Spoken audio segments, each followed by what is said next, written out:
मैं अपनी पुस्तक गूंज की पहली कहानी शून्य का भाग 1 आप लोगों के समक्ष प्रस्तुत कर रहा हूँ। मैं सुनील तिवारी, सभी बंधुओं को मेरा प्रणाम। शून्य यानी वो अव्यक्त जहाँ से चेतना की उत्पत्ति हुई। यहीं से 5 तत्वों का जन्म हुआ: छित, जल, पावक, गगन, समीरा। ये तत्क्षण विस्तार करते गए और शून्य के संकल्प से 5 तत्व आपस में मिलकर एक विशाल अंड को जन्म दिया। वर्षों तक ये जल में डूबा रहा। शून्य के प्रभाव से ही इस अंड को फोड़कर विराट पुरुष का जन्म हुआ। इनके प्रभाव से ब्रह्मांड प्रकाशित हो गया। उस दौरान ब्रह्मांड इस तेज को नहीं सहन कर पा रहा था। ये देख विराट पुरुष ने अपना तेज कम किया, जिसके प्रभाव से सूर्य, चांद और तारे चमक रहे हैं। वो विराट पुरुष जल में सो गया, जिसके नाभि से शरीरधारी पुरुष ब्रह्म का जन्म हुआ। ब्रह्म स्वयं को देख घबराते हुए, ब्रह्म, मैं कौन हूँ, कहाँ से आया हूँ, ये जानने के लिए वे भटकने लगे। कहीं कुछ समझ नहीं आया तो हताश चिल्लाने लगे, ब्रह्म, मेरा जन्म लेने का क्या कारण है? कौन है मेरा पिता? तभी आकाशवाणी हुई, शून्य। मैं शून्य हूँ। पूरा ब्रह्मांड मुझ में ही समाया हुआ है। एक मैं ही जगत का मालिक और पिता हूँ। ब्रह्म, हे परमपिता, मेरा जन्म किस उद्देश्य के लिए हुआ है? शून्य, तुम्ही से जीवन की शुरुआत होने वाली है। स्वयं को समझो और अपने कर्म में लग जाओ। ब्रह्म, पर परमपिता, कैसे मैं जीवन की उत्पत्ति करूंगा? शून्य, मेरा स्मरण करो, तुम्हें ज्ञान का बोध हो जाएगा। ब्रह्म, ठीक है परमपिता, जैसी आपकी इच्छा। तत्पश्चात ब्रह्म समाधि में लीन हो गए। ज्ञान का बोध होते ही इनका शरीर 2 भागों में बट गया, नर और नारी। नर, मेरा और तुम्हारा जन्म अपने परम पिता के उद्देश्य की पूर्ति के लिए हुआ है। नारी, मुझे आभास है नर और नारी के प्रभाव से 7 पुरुष और 7 स्त्रियों का जन्म हुआ, जिसमें सबसे छोटे थे पृथ्वी और प्रकृति। नर, सबसे पहले जीवन की शुरुआत कौन करेगा? पृथ्वी, पिताजी मैं करूंगी। प्रकृति, मैं पृथ्वी का साथ दूंगा। नारी, जाओ अपने कर्म को साकार रूप दो। तत्पश्चात पृथ्वी और प्रकृति के संयोग से अनेक वृक्ष, अन्न, जीव जंतुओं का जन्म हुआ। धीरे धीरे समय बीतता गया। तभी पृथ्वी के गर्भ से 2 शरीरधारी पुरुष, 2 स्त्रियों का जन्म हुआ। तभी पृथ्वी से आया आवाज आई, पृथ्वी, सत और असत इस भूमि पर जीवन की शुरुआत कर अपने परमपिता की इच्छा को पूरा करिए।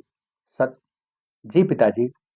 प्रकृति, शांति और अशांति तुम्हें अपने पति की निस्वार्थ भाव से सेवा करनी है। इनके हर सुख दुख में इनका साथ देना होगा।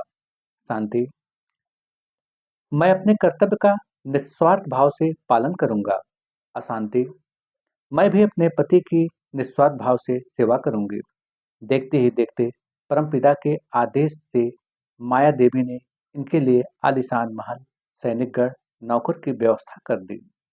उसी दौरान असत के मन में लालच समा गया। असत, देव, इस नगरी का मालिक मैं हूँ। सत, असत, ये तुम्हें क्या हो गया? ये मत भूलो कि हमारा जन्म परमपिता के आदेश को पूरा करना है। असत, मैं ही परमपिता हूँ। मेरे आदेश आदेश का पालन कर, वरना मारा जाएगा। सत, नहीं, ऐसा कभी नहीं हो सकता। तुम्हारे आदेश का पालन नहीं होगा। शांति, अब भी वक्त है। पाप की शुरुआत मत कर। उस परमपिता से डर जो सबका मालिक है। अशांति, अब से सबका मालिक असत है। सत, मेरे होते हुए तू अपनी उम्मीद में कभी कामयाब नहीं होगा। असत, सेनापति क्रोध, देखते क्या हो, इन्हें बंदी बना लो। क्रोध, जी महाराज, जैसी आपकी इच्छा। उस दौरान अपनी तरफ बढ़ते सेनापति को देख तत्क्षण सत्य और शांति को साथ ले भाग जाता है। सारे सैनिकगण पीछा कर लेते हैं, लेकिन सबको मात देते हुए आखिरकार घनघोर जंगल में प्रवेश कर जाता है। उसी दौरान सेनापति क्रोध आदेश देते हुए क्रोध। सैनिकों, अब पीछा करने से कोई फायदा नहीं। ये किसी न किसी जंगली जीव का शिकार बन ही जाएंगे। अंत सारे सैनिकगण असतपुरी लौट आते हैं। उन्हें देखते ही महाराज असत, सेनापति, कहिए, उन गधों का क्या हुआ? क्रोध। महाराज, वो जंगल की तरफ भाग गए। असद। अच्छा हुआ, उन्हें वहां भरपूर हरा चारा मिलेगा।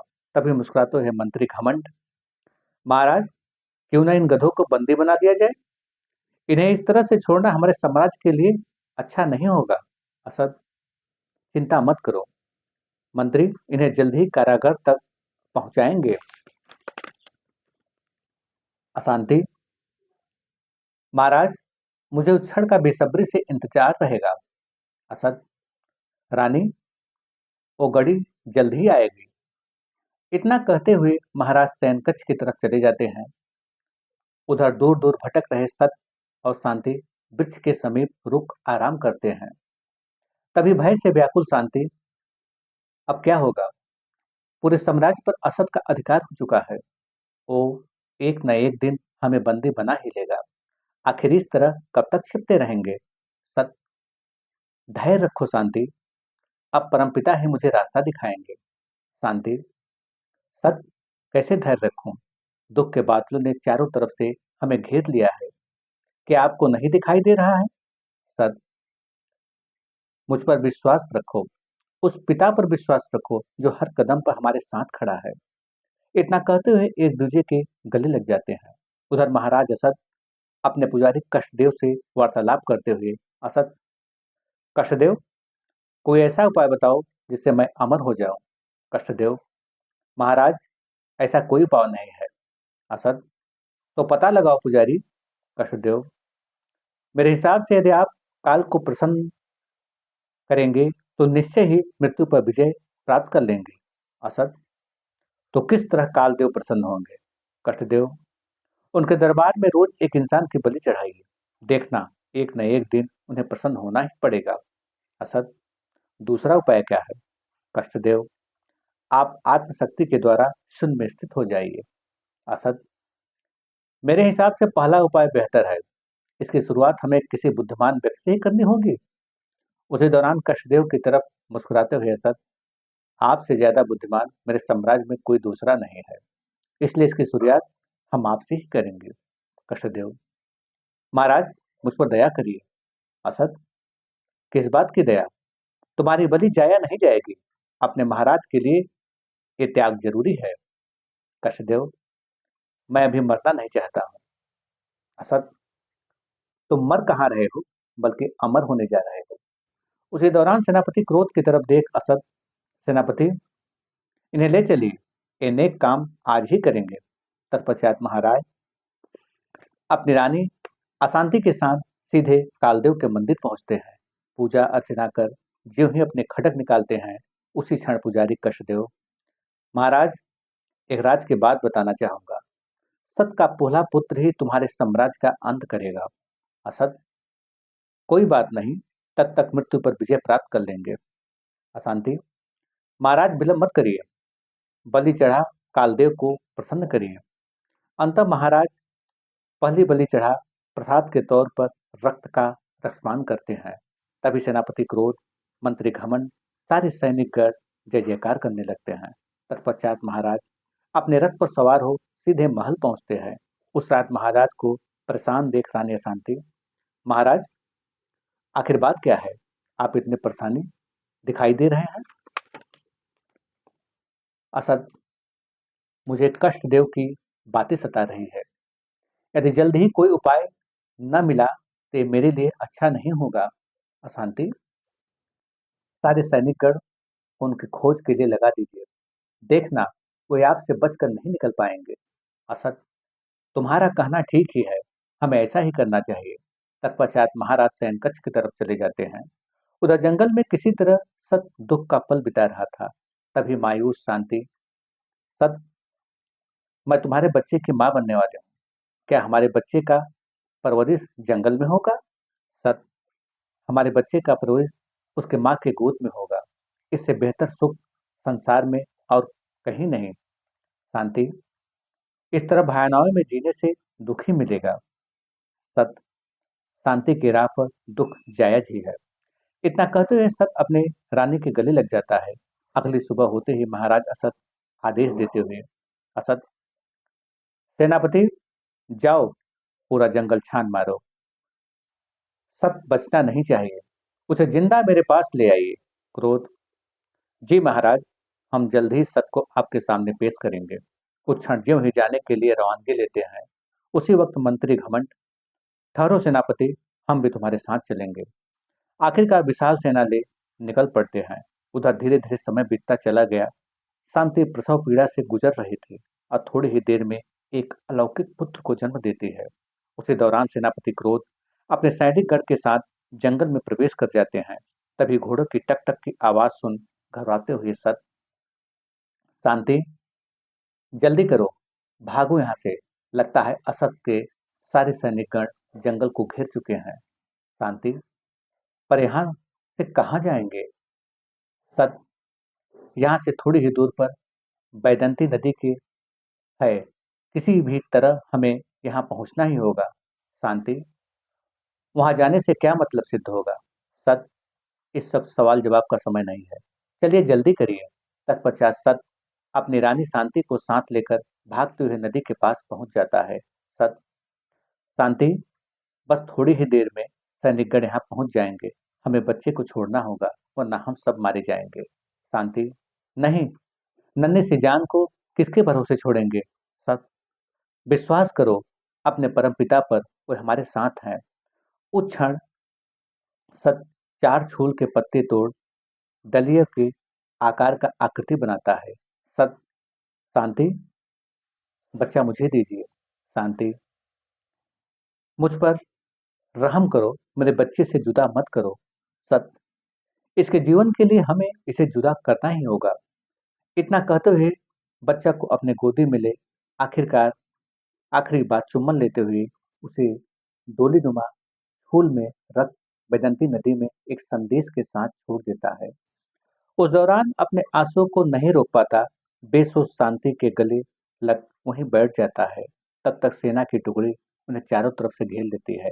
तभी मुस्कुराते हुए सेनापति क्रोध, अगर मिलन हो चुका हो तो चलिए, राज दरबार में तुम्हारा स्वागत होना बाकी है।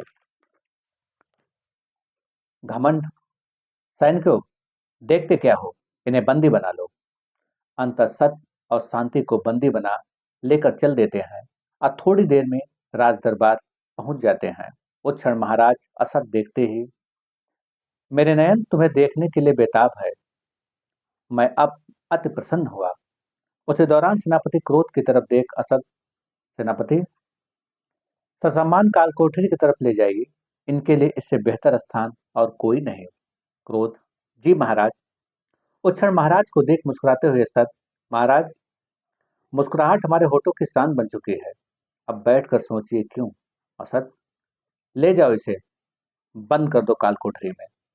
सेनापति इन्हें ले जाकर काल कोठरी में कैद कर देता है। उधर प्रसव पीड़ा से गुजर रही रानी अशांति बेटी को जन्म देती है और दाई इसकी सूचना महाराज को देते हैं। दाई, महाराज की जय हो, रानी ने सुंदर कन्या को जन्म दिया है। असद, इस खुशी पर कालदेव को एक नहीं बल्कि 10 बलि चढ़ाएंगे। महाराज, भाव विभोर हो सेनापति क्रोध के साथ कालदेव के मंदिर पहुंचते हैं।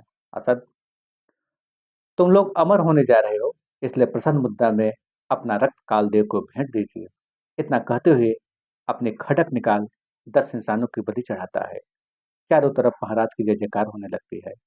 असत के पाप के सम्राट से मानो मेघ के नयन सूख चुके हों। शायद परमपिता को कुछ और ही मंजूर था।